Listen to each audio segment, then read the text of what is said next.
বা যেদিকে নজর রাখবো একেবারে আপনাদেরকে দেখিয়েছি সরাসরি রোনাল্ডিনহো একেবারে আমাদের কলকাতাতে এসেছেন, সেখান থেকে সরাসরি পুজো উদ্বোধন করছে। কিন্তু এইবার যেদিকে নজর রাখবো সরাসরি স্বরাষ্ট্রমন্ত্রী অমিত শাহ এসেছেন কলকাতাতে সন্তোষ মিত্র স্কোয়ারের দিকে, সেই দিকে একবার নজর রাখবো। সরাসরি রয়েছে আমাদের প্রতিনিধি গ্রাউন্ড জিরোতে অব্রদীপের সঙ্গে কানেক্ট করার চেষ্টা করবো। অব্রদীপ, ঠিক এই মুহূর্তে সন্তোষ স্কোয়ার একেবারে সন্তোষ মিত্র স্কোয়ারে অমিত শাহ আসবার কথা, ঠিক কি হচ্ছে এখন ওখানে, কি কি প্রসিডিওর চলছে, একটু যদি বিস্তারিত জানাও আমাদের।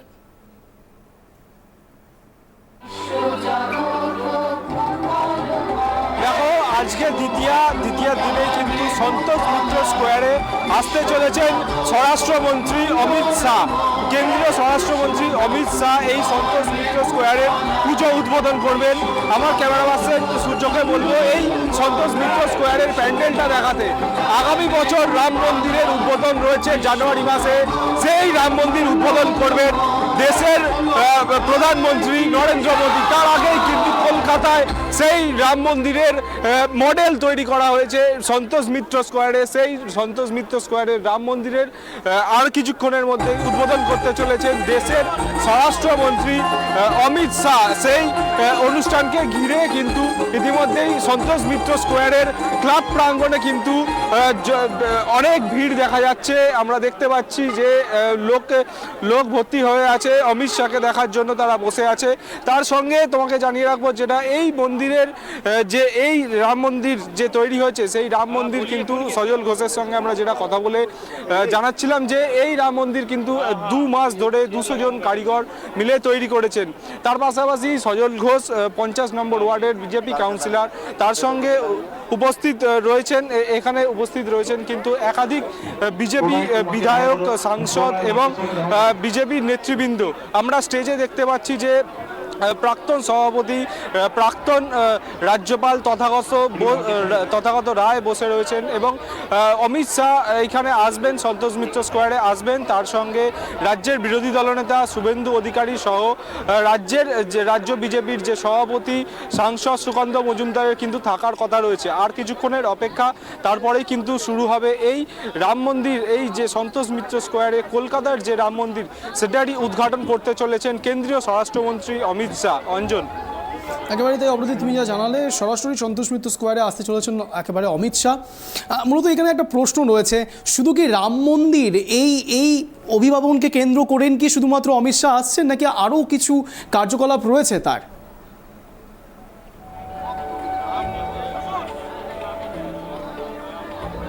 দেখো, যেটা আমরা অমিত শাহের যে সফরসূচি আমরা জানতে পেরেছি, সেই সফরসূচিতে স্পষ্টই বলা আছে যে এই রাম মন্দিরের সন্তোষ মিত্র স্কোয়ারের পুজো উদ্বোধন করতেই কিন্তু দেশের স্বরাষ্ট্রমন্ত্রী অমিত শাহ আসছেন। তিনি শিয়ালদা শিয়ালদায় নামবেন এয়ারফোর্সের বিশেষ বিমানে এবং সেখান থেকে সড়ক পথে সোজাসুজি এই সন্তোষ মিত্র স্কোয়ারে আসবেন। তার যে সফরসূচির সময় দেওয়া আছে, সেখানে 3:55 থেকে 4:45 পর্যন্ত অমিত শাহ এই সন্তোষ মিত্র স্কোয়ারে থাকবেন এবং তারপরেই তিনি এখান থেকে সড়ক পথে কিন্তু শিয়ালদার যে তার বিশেষ বিমানে, সেই বিশেষ বিমানে করে কিন্তু ফিরে যাবেন দিল্লিতে। আমরা রয়েছি সন্তোষ মিত্র স্কোয়ারে, আমাদের সঙ্গে রয়েছেন যে বিজেপি বিধায়ক নীলাদ্রি শেখর দানা। নীলাদ্রি, একটু কথা বলার চেষ্টা করব যে এই যে আগামী বছর উদ্বোধন হতে চলেছে রাম মন্দির, তার আগে এই রাম মন্দির কেমন লাগছে, তার সঙ্গে দেশের স্বরাষ্ট্রমন্ত্রী উদ্বোধন করছেন। এটা ভগবান পুরুষোত্তম শ্রীরামচন্দ্রের অনেক দিনের স্বপ্নের রাম মন্দির। এটা একটা ডেমোর মধ্যে দিয়ে পশ্চিমবাংলায় অসুররা যে নিধন হবে, বর্তমান শাসক দলের যারা অসুর, যারা সাধারণ মানুষকে একটা রসাতলে পাঠিয়ে দিয়েছে, তাদের পরিষেবার অর্থ থেকে শুরু করে সমস্ত ডেভেলপমেন্ট স্কিমের টাকা থেকে যে বরবাদ করেছে পশ্চিমবাংলার মাননীয়া তার নেতৃত্বে, এবং সেইটাই আজকে প্রকটভাবে এখানে উদ্ভাসিত হয়েছে আমাদের ভারতবর্ষের বড় ভাই। আজকে আমাদের বড় ভাইয়া অর্থাৎ অমিত শাহ যে তিনি আসছেন, এই ডেমোর তিনি শুভ সূচনা করবেন, অর্থাৎ মা দুর্গার যে বোধন তার নবমীর যে শুভারম্ভ, সেটাকে কেন্দ্র করে আজকে শুভ উদ্বোধন ঘটবেন এবং এখান থেকে প্রার্থনা জানাবেন যে পশ্চিমবাংলার অসুররা যত দ্রুত তারা নিধন হয়, এই যজ্ঞে সামিল হবে। যে ভগবান পুরুষোত্তম শ্রীরামচন্দ্র তার স্ত্রী অর্থাৎ পত্নীকে সীতাকে উদ্ধার করে যেভাবে বানর রাজেরা রাবণকে, লঙ্কার রাজাকে নিধন করেছিলেন, অর্থাৎ তার কাছ থেকে কবল থেকে ছিনিয়ে নিয়ে এসেছিলেন পশ্চিমবাংলার কোরালগ্রাস থেকে।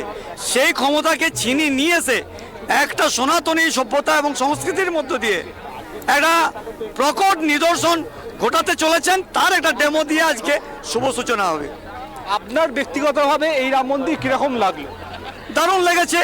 এটা তো আমাদের, দেখুন, হিন্দু সনাতনী এবং বাঙালির একটা গৌরব হচ্ছে উত্তরপ্রদেশের যে রাম মন্দির, সেই রাম মন্দির স্বপ্ন পূরণ হতে চলেছেন আমাদের ভারতবর্ষের যশস্বী প্রধানমন্ত্রী।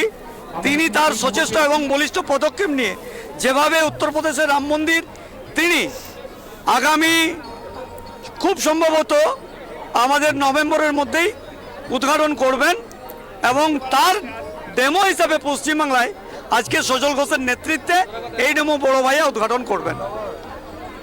যেমনটা নীলাদ্রি শেখর দানা জানালেন যে এই রাম মন্দির কিন্তু আগামী বছর যে রাম মন্দির উদ্ঘাটন হতে চলেছে, যেটা দেশের প্রধানমন্ত্রী নরেন্দ্র মোদী উদ্বোধন করতে চলেছেন, তার আগে এই যে মডেল রাম মন্দির তৈরি করেছেন এইখানকার উদ্যোক্তা সজল ঘোষ, পাশাপাশি তিনি বিজেপি কাউন্সিলর 50 নম্বর ওয়ার্ডে, সেই মডেল যে রাম মন্দির সেটা কিন্তু দর্শকদের ভালো লাগবে বলেই মনে করছেন এখানকার বাসিন্দারা। তার পাশাপাশি এই যে সন্তোষ মিত্র স্কোয়ারের মাঠ, সেই মাঠ কিন্তু ভিড়ে ভর্তি হয়ে গেছে। দেশের স্বরাষ্ট্রমন্ত্রী আসছেন আর কিছুক্ষণের মধ্যে এই রাম মন্দিরের উদ্ঘাটন করতে, যেটা কলকাতায় তৈরি হয়েছে যে রাম মন্দির। অঞ্জন, একেবারে এই অবদ্বীপ নজর রাখো, সেই দিকে আমরা এদিকে নজর রাখতে থাকবো, কখন গৃহমন্ত্রী আসছেন এবং কিভাবে কার কি প্রসিডিওর চলছে সেই দিকে নজর থাকবে ট্রাইব টিভি। ধন্যবাদ তোমাকে অবদ্বীপ।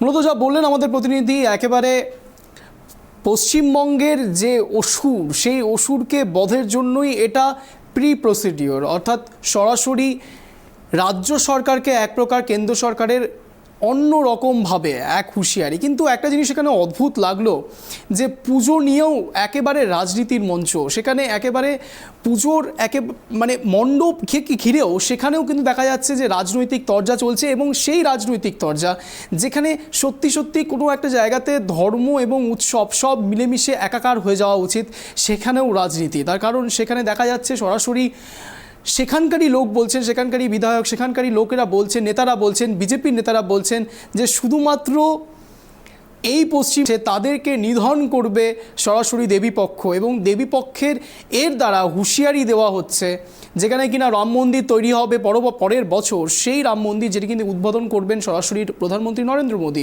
তার আগে এটা কি ট্রায়াল রান ছিল? এদিকে প্রশ্ন থাকলো ট্রাইব টিভির।